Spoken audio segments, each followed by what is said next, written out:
हम सब के लाइफ में एक ऐसा पल आता है जब हम अपने माँ को देखते हैं और हमें समझ आता है कि अब हमारी माँ बहुत बूढ़ी हो चुकी है। और वो जो पल होता है ना, वो हमें अंदर ही अंदर से कहा रहा होता है कि हम एक दिन अपने माँ को खो तो नहीं देंगे हमेशा हमेशा के लिए। ऐसा ही कुछ रियलाइजेशन होता है कमला दास को, जो कि आज का स्टोरी का पॉइंट है। तो बेसिकली ये एक पोएम है, माई मदर एट 66, जिसे लिखा था कमला दास जी ने। वैसे तो मैं कभी ऑथर या पोएट का नाम बताता नहीं हूँ, बट यहाँ बताना पड़ रहा है क्योंकि पूरा पोएम कमला दास जी ने अपनी माँ के ऊपर डेडिकेटेड रखा है।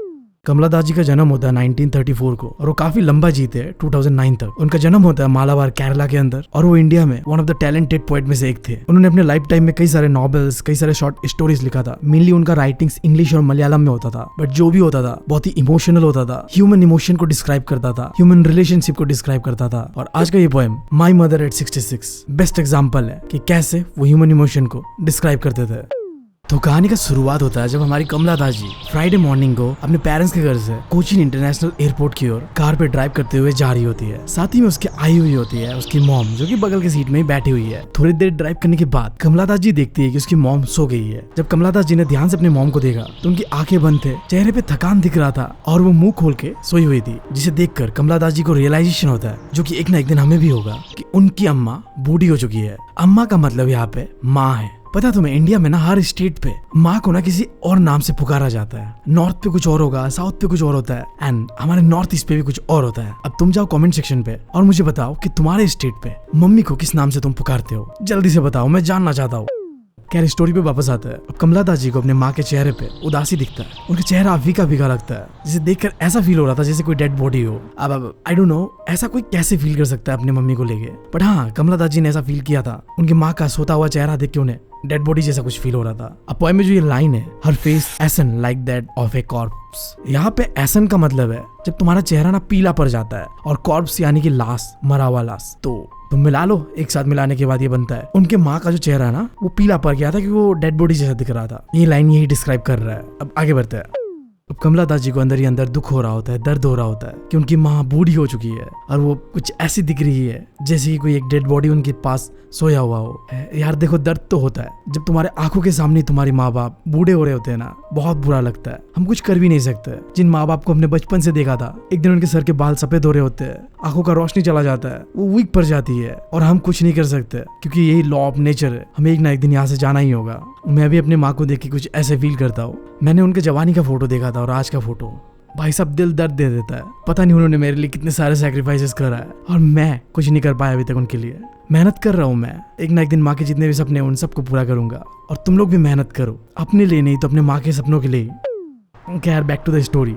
अब कमला दास जी इस दुख भरे सिचुएशन से निकलने के लिए, अपने आप को डाइवर्ट करने के लिए अपने कार के विंडो से बाहर देखती है। और वो जब देखती है ना, तो उन्हें दिखता है बाहर बड़े बड़े यंग ट्रीज बहुत ही स्पीडली मूव कर रहा है। अब इस चीज को पोएम के अंदर पे कहा गया है, यंग ट्रीज स्प्रिंटिंग। स्प्रिंटिंग मतलब भागना, और यंग ट्री एनर्जी को रिप्रेजेंट कर रहा है। तो जब गाड़ी चलता है तो ऐसा लगता है कि पैर दौड़ रहे हैं, भाग रहे हैं, बट ऐसा होता नहीं है। अभी हम इतना डेवलप हुए नहीं है कि पेड़ पौधों का पैर आ जाए, टांग आ जाए, वो दौड़ भाग कर रहे हैं, गाड़ी मूव कर रहा है। अभी बहुत ही नॉर्मल सिचुएशन है, बट पोएम में इस चीज को एक तरीके से डिस्क्राइब करा गया है कि पोएट की मम्मी अब जवान नहीं रही, अब वो हिल नहीं सकती, डुल नहीं सकती, जैसे ये ट्रीज मूव कर रहे हैं। फिर थोड़ा और आगे जाने के बाद कमला दास जी को दिखता है कुछ छोटे बच्चे जो कि अपने घर से निकल के कूदापादी कर रहे होते हैं। पोएम में इस चीज को इस लाइन से डिस्क्राइब करा गया है, Mary children spelling out of their houses. मतलब नटखट बच्चे खुशी खुशी अपने घरों से बाहर निकल रहे हैं। उनके पास फुल एनर्जी होता है, जो कि बिल्कुल ही ऑपोजिट होता है उनके मम्मी से। उनकी मम्मी अब बूढ़ी हो चुकी है, एज हो चुका है, अब उनके पास उतना एनर्जी भी नहीं है, वो जल्दी थक जाती है। और ये चीज तो मैंने भी नोटिस किया है। मेरी माँ ना मुझे अक्सर कहती है आजकल मैं पहले जैसे इतना काम नहीं कर पाता, बहुत जल्दी थक जाता हूँ, घुटनों में दर्द होता है, तू ना यार गंदगी ज्यादा मत किया कर। बट मैं समझता नहीं था, बट इस स्टोरी को पढ़ने के बाद अब मुझे रियलाइजेशन हो रहा है कि मैं कितना खराब बेटा हूँ। उनकी तकलीफ को समझ ही नहीं पाया। मैं यार अपने माँ के बातों को हमेशा सीरियसली नहीं लेता हूँ, बट प्रॉमिस आज के बाद तो सीरियस लूंगा यार, क्योंकि ये पोएम सच में दिल पे लग रहा है जाके। खैर अब पोएम पे वापस आते हैं। तो ये जो दो सिचुएशन हुआ, जहाँ कुछ ट्रीज को देखा फिर कुछ बच्चों को देखा, ये दो चीज सिंबलाइज कर रहा है कि अब उनके माँ के पास एनर्जी नहीं है कि वो दौड़ भाग कर पाए, कूदाभादी कर पाए, जैसा वो पैर कर रहा था, जैसा वो बच्चे कर रहे थे, क्योंकि उनकी माँ बूढ़ी हो चुकी है। खैर अब स्टोरी पे आगे बढ़ते हैं।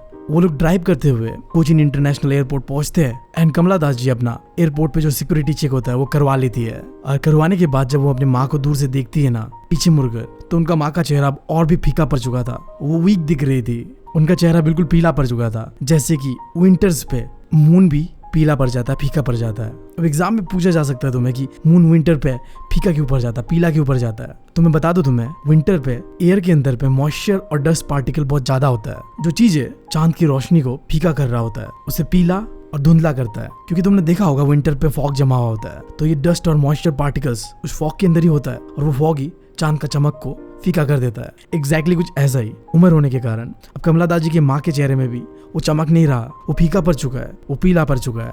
ये सारी चीजें सोचते सोचते अब पोइट के मन में ना वो बचपन का पुराना डर घर कर लेता है। अब इस चीज को पोएम के अंदर पे कहा गया ओल्ड फेमिलियर एक, जिसका मतलब था एक बचपन का पुराना डर जो कि तुम कभी भूल नहीं सकते। जब पोइट छोटी थी ना, तो हमेशा डरती थी कि उसकी माँ उसे छोड़ के कहीं चली तो नहीं जाएगी। हम सब भी यार डरते हैं बचपन में यार, 2 मिनट माँ के बिना रहा नहीं जाता यार। माँ जहाँ जहाँ जाएगी उसके पीछे पीछे चलेंगे हम। और अब देखो, जैसे बड़े होते हैं हम अपने माँ बाप से दूरियां बना लेते हैं। वही माँ बाप जिनके बिना 2 मिनट रहा नहीं जाता है, उनके बिना महीनों निकाल देते हैं। कोई पढ़ाई के लिए कहीं दूर चला जाता है, कोई काम के लिए तो कहीं, बस मन भर जाता है अपने माँ बाप से, तंग आ जाते हैं, गुस्सा करते हैं। सही बताओ तो मैं भी कभी कभी अपने माँ से आर्गू कर लेता हूँ, गुस्से में कुछ भी बोल देता हूँ, अपने माँ का दिल तोड़ देता हूँ। आई डोंट नो मैं ऐसा क्यों करता हूँ यार। सच में मुझे बड़ा नहीं होना था यार, वो बचपन ही सही था। माँ के हाथ का वो खाना खाना कितना पसंद था मुझे। अब तो माँ को बोल के चिल्लाने से भी माँ नहीं खिलाती मुझे अपने हाथों से खाना, क्योंकि अब मैं बड़ा हो गया हूँ ना। खैर, पोएम पे वापस आता है। कमला दाजी को अपना बचपन का डर डराने लगता है कि उनकी माँ के बिना वो कैसे जिएगी। अगर उनकी माँ चली जाए इस दुनिया से तो वो कैसे रहेगी। जैसा वो बचपन में सोचती थी और डरती थी ना, आज भी वो ऐसी डर रही थी। बट हाँ, ये सारे डर, ये सारे फीलिंग्स वो अपने माँ को बता नहीं सकती है। वो शायद उस पल पे रोना चाहती थी, अपने माँ को गले लगाना चाहती थी, बट वो ऐसा कुछ नहीं करती है। अपने माँ को दिखाती नहीं है अपना इमोशन, बस इतना कहती है, सी यू सून अम्मा,